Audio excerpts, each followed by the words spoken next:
સુરત શહેરમાં પર્વત પાટિયા વિસ્તારમાં ધોળા દિવસે એક શખ્સના અપહરણની ચોંકાવનારી ઘટના સામે આવી છે। પૂર્વ અદાવતમાં આકાશ રાજપૂત અને તેના સાથીદારોએ મળી એક કુરિયર બોયનું તેની ઓફિસ પાસેથી અપહરણ કરી તેને ચપ્પુની અણીએ જાનથી મારી નાખવાની ધમકી આપી હતી।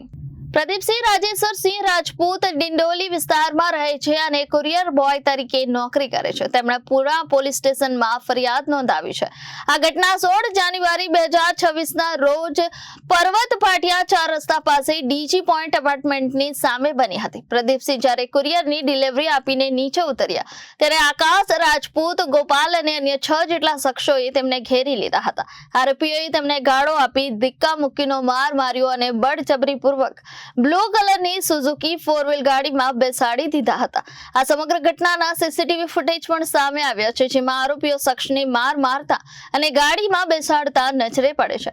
ગાડીમાં 2 ઇસમોએ પ્રદીપસિંહની કમર પર ચપ્પુ રાખી તેમને જાનથી મારી નાખવાની ધમકી આપી હતી।